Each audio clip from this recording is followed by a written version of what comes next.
Welcome back to the fifth episode of the Strategy Edge podcast, where we navigate through the intricate landscape of CX and NPS scores and their deeper implications. I'm delighted to welcome back Christopher Roberts, a distinguished expert in business strategy and author of a globally acclaimed book, 10 Reasons Why CX NPS Programs Fail. His book, which is available worldwide on Amazon and Kindle, uncovers the critical pitfalls that hinder customer experience initiatives. Welcome, Chris. Thank you, Keertana. Good to talk to you again. Likewise. So, in this episode, Chris, along with you, we will be delving into the perils of solely relying on the Net Promoter Score or even the CX score per se without extracting profound insights. And I would like to know about the repercussions and also if you can unveil strategies where we can leverage actionable insights and reimagine the role of CX or NPS scores, especially in driving exceptional customer experiences. So to Yeah. begin with, we are all aware, at least those who are in the CX and NPS space are aware that the two-question survey was originally advocated by Fred Reichheld. What are your thoughts about the two-question survey format? Okay, look, I have to tell you, years and years ago, I actually wrote a blog about this, and the NPS purists are not going to like what I'm going to say next. I actually think the two-question survey, which, by the way, for the listeners, is how likely you recommend XYZ to a friend, family member, or colleague, followed by tell me the reason for your score. So the open comment question is the two questions. Was originally advocated, and I believe that it's only useful if your business is very, very simple, right? And I'll explain why. Because people say, oh, well, you need a short survey because you'll get more responses. And that's true. But the name of the game is actually, and I'll talk about this later on, it's not about getting a number of responses, it's about getting insights. So the whole idea of Net Promoter Score is you listen to customers strategically so that you can build a better business, so that you can save costs, so that you can be more efficient. Now, a two-question survey I find is limited in terms of giving you that insight. And I'll explain why. So, when people fill in the open comment question, which is the real issue, is they either they give you war and peace or they provide some cryptic comments. And the cryptic comments would be something like, oh, the service is poor, or the service is excellent, the product is good, the product is could do with some improvement. And you go, I can't do anything with that. You need insights, you just don't need people's views on things. And that is the trouble with the comments. Now, people will say, yeah, but you can use sophisticated NLP, text analytics, and you can get themes and you can get this and you can get that. You can get themes, and we use it as well. So it's literally like a case of is the theme product, is it service, is it the people there, and so on and so forth. And you can get a negative and positive sentiment. And it's useful. I'm not saying it's not. It quantifies the issues, but it doesn't tell you what's most important. It doesn't give you a key driver. It doesn't say, okay, if there was only one thing I should focus on, what would it be? So, for example, you might get a lot of comments about service, but in the scheme of things, in terms of the price of fish, or in this case, the Net Promoter Score, it might not really have a huge impact. Now, don't get me wrong. I'm not saying you shouldn't ask open comment questions. We recommend you do that as well. But I don't think you can rely on just two questions because I think it's fairly limiting in terms of giving you insights. So, what potential consequences might businesses face by focusing solely on NPS without extracting actionable insights beyond the numbers? So when you think about it, you've got an end outcome and the means to achieve that end outcome. Okay. Now, the end outcome is the NPS score. Now, the trouble is when you focus on the end outcome without focusing on the means to achieve that end, you can actually get some really dysfunctional behavior, right? So, for example, you might get wasted effort. You might get, sales staff and service staff going to people and being nice to them, and, encouraging them to participate in the score. And, we have heard instances of people gaming the score, such as, like, please, please give me a good score because, my bonus depends on it, and so on and so forth. You get dysfunctional aspects.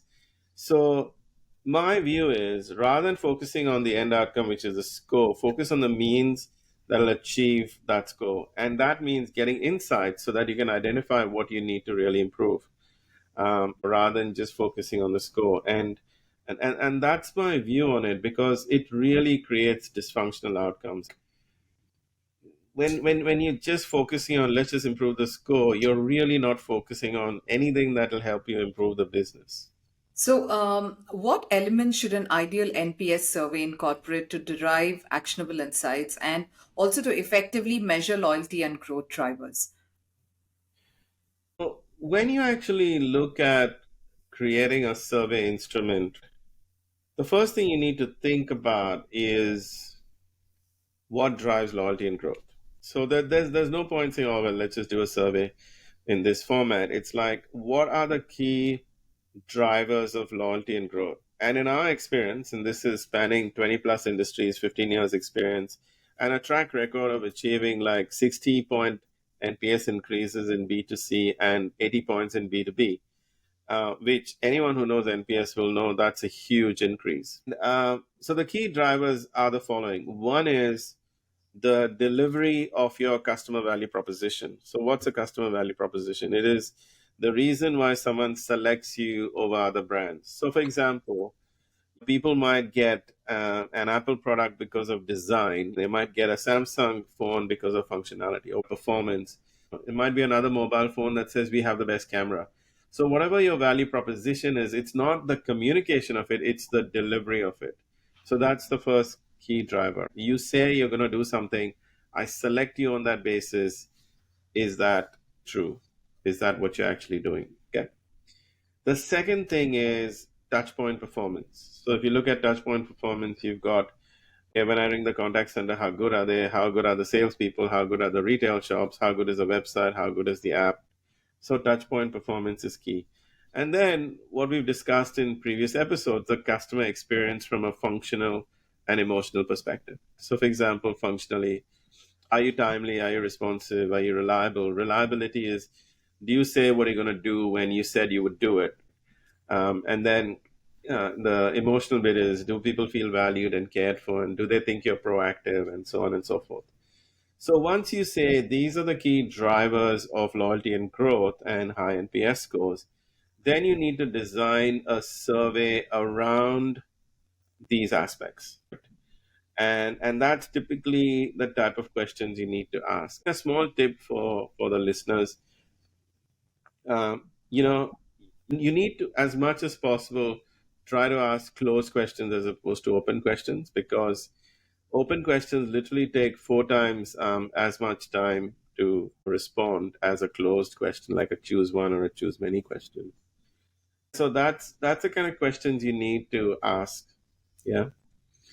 Right. So, I mean, all of that makes sense, but sometimes some businesses that I've come across, they go overboard with the type of surveys that they ask. So, considering the two major types of surveys that are the relationship and transactional, which ones are more necessary for obtaining these actionable insights, and how do their methodologies differ?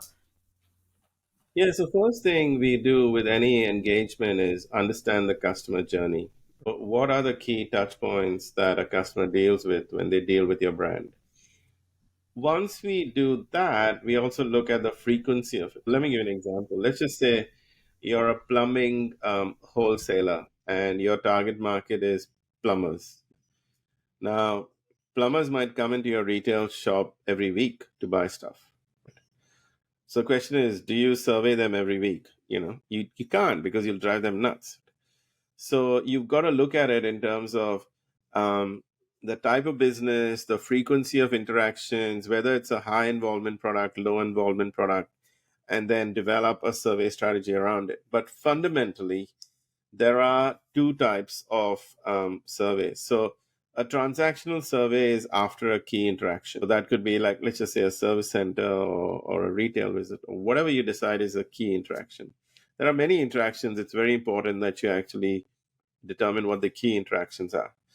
So transactional surveys tend to be much shorter and focused on the actual transaction as opposed to the brand. Now, the important thing with transactional surveys is having a no send rule. So you can say, as an example, no one should receive a survey more than once every 3 months or 6 months.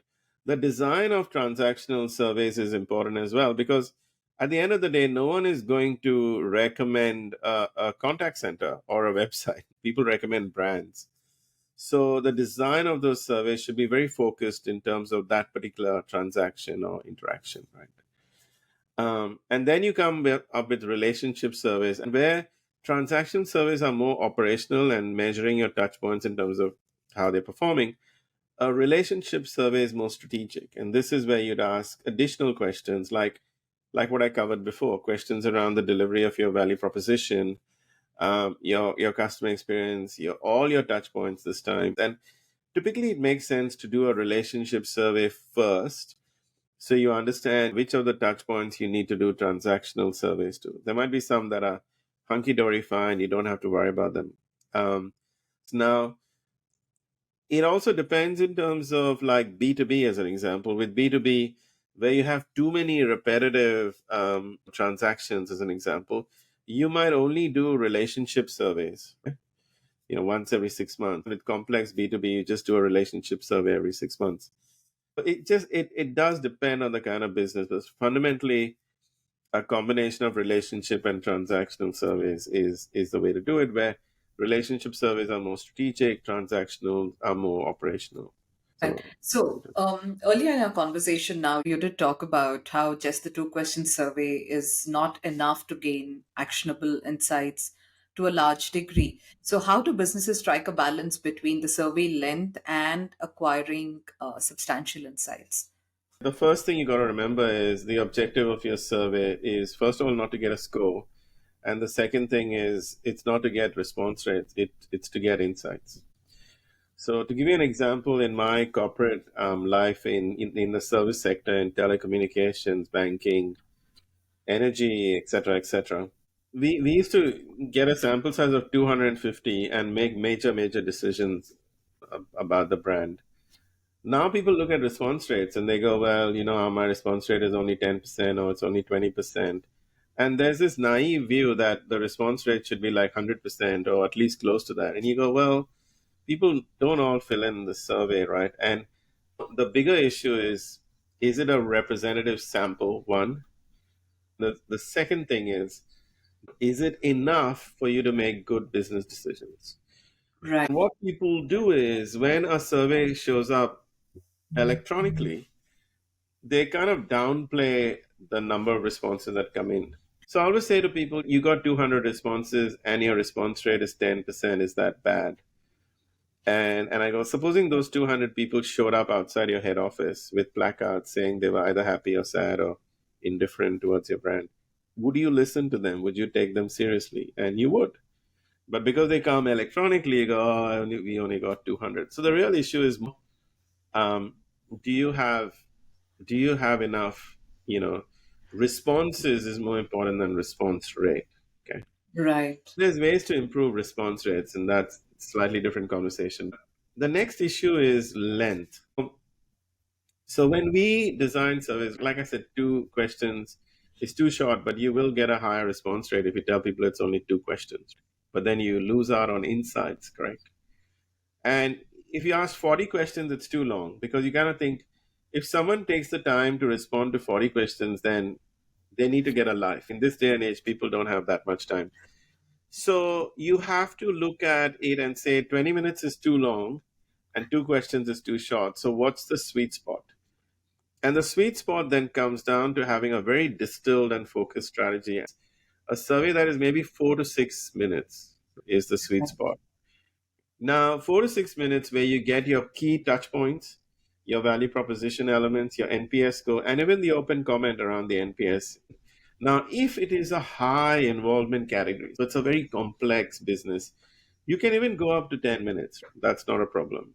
But the big question you got to ask yourself is, what do I want? Do I want a score? Do I want insights? Or do I want response rates? And The issue is obvious. You want insights to improve your business. So you need to design it around that. I should clarify one thing.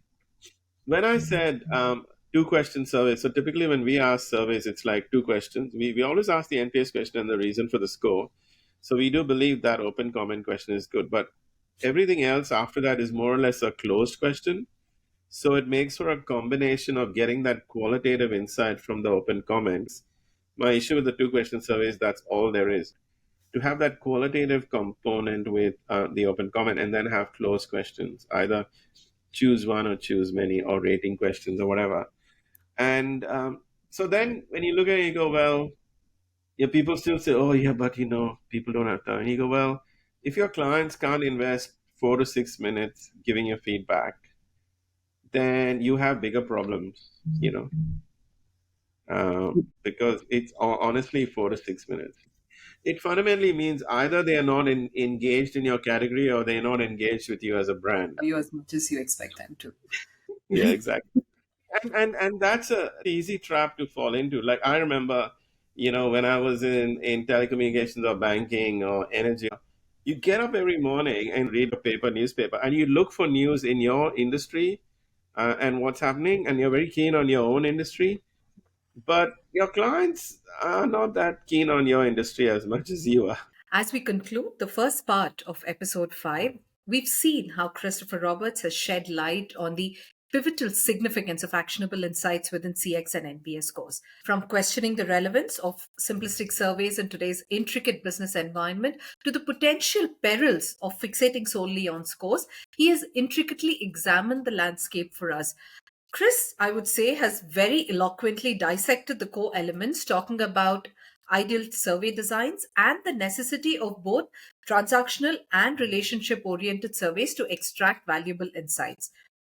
In the second part of this episode, we will continue to delve into the complexities of survey lengths, survey frequencies, and the strategic identification of critical areas impacting customer experiences and overall CX NPS scores. Stay tuned.